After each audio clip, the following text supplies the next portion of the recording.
வணக்கம். திசைகளின் 5 மணி செய்திகள். Negeri Sembilan இளவரசர் துன்கு ஜைன் அல் அபிடினுக்கு துங்கு பங்லிமா பசார் அரச பட்டம் சூட்டப்பட்டது. நெகிரி செம்பிலான் யங் டி பெர்துவான் பசார் துவான்கு மோரிஸ் துவான்கு முனாவிர் தனது இரண்டாவது புதல்வரான துன்கு ஜைன் அல் அபிடினை துங்கு பங்லிமா பசாராக அதிகாரப்பூர்வமாக அறிவித்துள்ளார். இஸ்தானா பசார் செரி மினாந்தியில் நடைபெற்ற பாரம்பரியமிக்க அரச விழாவில் இந்த நியமனம் வழங்கப்பட்டது. மேலும் புதிதாக பொறுப்பேற்றுள்ள துன்கு ஜைன் அல் அபிடின் மாநிலத்தின் இறையாண்மையை பாதுகாப்பதிலும் மக்களின் நலன்களை பேணுவதிலும் முக்கிய பங்காற்றுவார் என்று துங்கு மோரிஸ் நம்பிக்கை தெரிவித்துள்ளார். 44 வயதான இளவரசர் துங்கு ஜைன் அல் அபிடின் கல்வி, கார்ப்பரேட் மற்றும் சமூக துறைகளில் பல்வேறு முக்கிய பதவிகளை வகித்து வருகிறார் என்பது குறிப்பிடத்தக்கது. பரிக்கத்தான் நேஷனல் கூட்டணி எந்தவொரு தனிப்பட்ட கட்சிக்கும் சொந்தமானது அல்ல என்றும் அதன் எதிர்கால பயணத்தை ஒரு தரப்பினர் மட்டுமே தனிச்சையாக தீர்மானிக்க முடியாது என்றும் அதன் தலைவர் டத்தோஸ்ரீ டாக்டர் அமர் ஜம்சுரி மொக்தார் குறிப்பிட்டார். பர்சத்து கட்சியுடனான அரசியல் கூட்டுறவை பாஸ் கட்சி உடனடியாக நிறுத்திக் கொள்வதாக அதன் தலைவர் தான்ஸ்ரீ அப்துல் அடி அவாங் அறிவித்ததைத் தொடர்ந்து அமர் ஜம்சுரி இவ்விளக்கத்தை அளித்துள்ளார். பாஸ் கட்சி புதிய தேர்தல் கூட்டணியை ஆராயும் என்று கூறப்பட்டுள்ள வேளையில் தற்போதைய பிஎன் கூட்டணியின் நிர்வாகம் விதிமுறைகளின்படி முறையாக நடைபெறுவதை உறுதி செய்வதே தமது முக்கிய நோக்கம் என்று சம்சூரி தெளிவுபடுத்தினார்.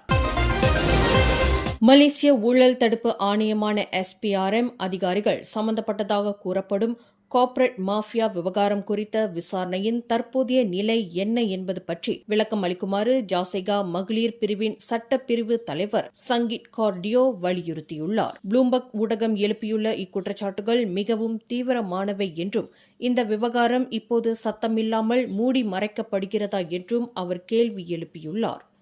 SPRM முன்னாள் தலைமை ஆணையர் தான்ஸ்ரீ அசாம்பாக்கி பங்குரிமை கொண்டிருந்தது தொடர்பான சர்ச்சையை விசாரிக்க அமைக்கப்பட்ட சிறப்பு குழுவின் அறிக்கை இன்னும் பொதுமக்களுக்கு வெளிப்படுத்தப்படவில்லை என்பதையும் சங்கீத் கௌர் சுட்டிக்காட்டியுள்ளார்.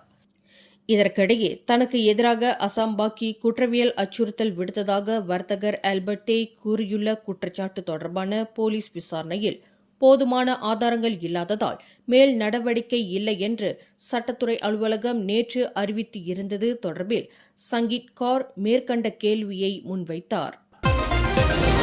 மலேசியாவின் வேலையின்மை விகிதம் கடந்த ஏப்ரல் மாதத்தில் மீண்டும் 3 விழுக்காட்டை எட்டியுள்ளதால் நாட்டில் வேலையில்லாதவர்களின் எண்ணிக்கை 5,11,800 பதிவாகியுள்ளது. கடந்த மார்ச் மாதத்தில் 2.9 விழுக்காடாக இருந்த இந்த விகிதம் ஏப்ரலில் 0.1 விழுக்காடு உயர்ந்துள்ளதாக புள்ளியியல் துறை தலைமை அதிகாரி உசீர் மைடின் தெரிவித்துள்ளார். எனினும் நாட்டில் வேலை வாய்ப்பை பெற்றவர்களின் மொத்த எண்ணிக்கை 0.1 விழுக்காடு உயர்ந்து 1.68 கோடியாக அதிகரித்துள்ளது. வேலை தேடுபவர்களில் பெரும்பாலானோர் 3 மாதங்களுக்கும் குறைவான காலமாக வேலை தேடி வருபவர்கள் என்றும் ஒட்டுமொத்தமாக நாட்டின் தொழிலாளர் சந்தை மிதமான வளர்ச்சியை கண்டு வருவதாகவும் புள்ளியியல் துறை தலைமை அதிகாரி உசீர் மைடின் குறிப்பிட்டுள்ளார். பினாங்கு தீவின் பல மக்கள் நடமாட்டம் மிகுந்த இடங்களில் வரும் ஜூன் 14ஆம் தேதி நடத்த திட்டமிடப்பட்டுள்ள காகம் மற்றும் புறாக்களை சுடும் நடவடிக்கையை தற்காலிகமாக நிறுத்தி வைக்குமாறு பினாங்கு தீவு மாநகர் மன்றத்திற்கு விலங்கு உரிமைகளுக்கான வழக்கறிஞர்கள் குழு கோரிக்கை விடுத்துள்ளது. ஸ்ட்ரேட் ஸ்கி, தஞ்சோங் தொக்கோங் மற்றும் தஞ்சோங் பூங்கா போன்ற குடியிருப்பு பகுதிகளில் பறவைகளை கொல்வதற்கு துப்பாக்கிகளை பயன்படுத்துவது பொதுமக்களின் பாதுகாப்புக்கு அச்சுறுத்தலாக அமையும் என்று அக்குழு கவலை தெரிவித்துள்ளது.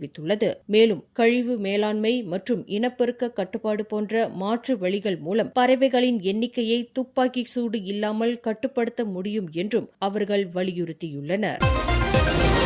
சிரம்பான் தாமான் துவான்கு ஜஃபாரில் வீற்றிருக்கும் அருள்மிகு ஸ்ரீ மகா ராஜ ராஜேஸ்வரர் தேவஸ்தானத்தின் வரலாற்று சிறப்புமிக்க மகா கும்பாபிஷேக பெருவிழா இன்று வியாழக்கிழமை காலை மங்கள இசை முழங்க பக்தி பெருக்குடன் வெகு சிறப்பாக நடைபெற்றது. காலை 8:45 மணி முதல் 10 மணி வரையிலான சுப முகூர்த்த வேளையில் வேத மந்திரங்கள் விண்ணதிர மகா குடமுழுக்கு நன்னீராட்டு விழா கண்கொள்ளா காட்சியாக அரங்கேறியது.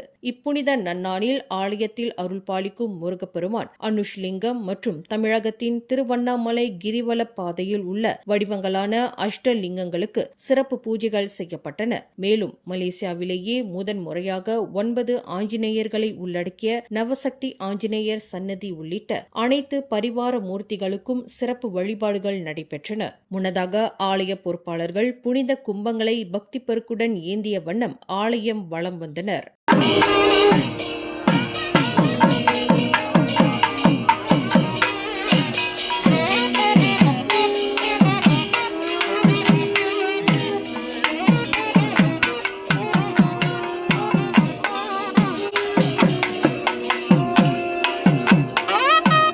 மகா கும்பாபிஷேகத்தின் முக்கிய வழிபாடான கோ பூஜையொட்டி ஆலயத்திற்குள் மங்களகரமாக பசுமாடு அழைத்து வரப்பட்டது.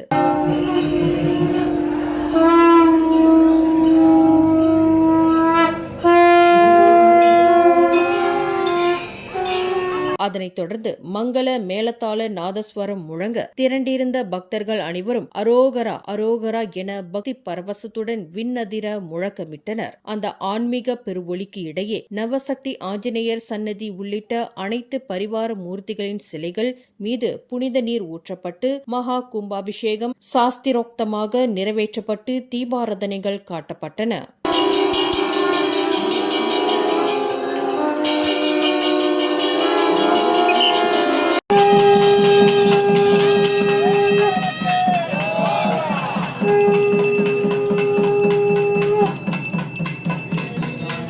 இந்த ஆன்மீக பெருவிழாவானது தமிழகத்தின் புகழ்பெற்ற திரு கைலாய பரம்பரை, கந்த பரம்பரை, திருஞான சம்பந்தர் ஆதீனம் அருட்குருநாதர் தவத்திரு ஸ்ரீமத் சிவாக்கார தேசிக சுவாமிகளின் மேலான ஆலோசனைகளின்படியும் தேவஸ்தானத்தின் பிரதம குருக்கள் சிவஸ்ரீ புவிதர்ஷன் குருக்கள் தலைமையிலும் பக்தி பரவசத்துடன் மிக சிறப்பாக வழி நடத்தப்பட்டது. இந்த கும்பாபிஷேகத்தின் சிறப்பு என்னவென்றால், சிரம்பான் வட்டாரத்திலே நம் தேவஸ்தானத்தில் மாத்திரமே இந்த ஆறுமுக சுவாமி கூறிய சன்னிதானமானது அமையப்பெற்றுள்ளது.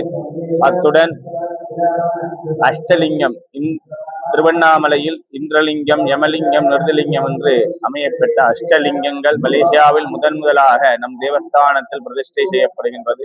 வரலாற்று சிறப்புமிக்க இந்த மகா கும்பாபிஷேக பெருவிழாவில் சுற்று வட்டார பகுதிகளைச் சேர்ந்த பக்தர்கள் திரண்டு வந்து பக்தர்களின் கடலாக காட்சியளித்தனர். விழாவில் பங்கேற்ற பொதுமக்கள் அனைவரும் அண்ணாமலையானின் திவ்ய தரிசனம் கண்டு திருவருளியும் பரிவார மூர்த்திகளின் மகா ஆசிகளையும் பெற்று மகிழ்ந்தனர். அனைவருக்கும் தீர்த்த பிரசாதமும் அன்னதானமும் வழங்கப்பட்டன. கடந்த மே 31ஆம் தேதி நிகழ்ந்த கத்திக்குத்து சம்பவத்தில் 31 வயதுடைய அப்துல் ரஹ்மான் ஷாமியா என்பவர் கொல்லப்பட்டதோடு அவரது மனைவி 26 வயதுடைய ஃபர்மீன் லால் மியா கத்தியால் காயப்படுத்தப்பட்டார். பினாங்கு தமான் பலிபீஸ் ஜாவியில் நடந்த இக்கொலை சம்பவம் குடும்பத்தினரிடையே ஏற்பட்ட தகராறு காரணமாக நிகழ்ந்துள்ளதாக போலீசாரின் முதற்கட்ட விசாரணையில் தெரியவந்துள்ளது. மேலும் இக்கொலை சம்பவம் தொடர்பாக ரோஹிங்யா இனத்தைச் சேர்ந்த 38 வயதுடைய ஒஸ்மான் பவுடி அலோம் என்பவர் இன்று ஜாவி மஜிஸ்ட்ரேட் நீதிமன்றத்தில் ஆஜர்படுத்தப்பட்டார். தண்டனை சட்டம் பிரிவு 302 மற்றும் பிரிவு 324 ஆகியவற்றின் கீழ் குற்றஞ்சாட்டப்பட்டுள்ள அவருக்கு பிணை மறுக்கப்பட்டு வழக்கு வரும் ஆகஸ்ட் 7ஆம் தேதிக்கு ஒத்திவைக்கப்பட்டது. இதனிடையே மலாய் மொழி புரியாததால் இவ்வழக்குடன் தொடர்புடைய மேலும் 2 ரோஹிங்யா பெண்களுக்கு எதிரான குடிவரவு சட்ட குற்றச்சாட்டுகளுக்கான விசாரணை மியான்மர் மொழிபெயர்ப்பாளர் முன்னிலையில் நடத்துவதற்காக வரும் ஜூன் 23ஆம் தேதிக்கு ஒத்திவைக்கப்பட்டுள்ளது. மேலும் செய்திகளை தெரிந்து கொள்ள கீழே இருக்கும் பெல் பட்டனை அழுத்துங்கள். உங்கள் மகிழ்ச்சியை வெளிப்படுத்த லைக் மற்றும் ஷேர் செய்யுங்கள். தொடர்ந்து திசைகளோடு இணைந்திருக்க சப்ஸ்கிரைப் செய்யுங்கள்.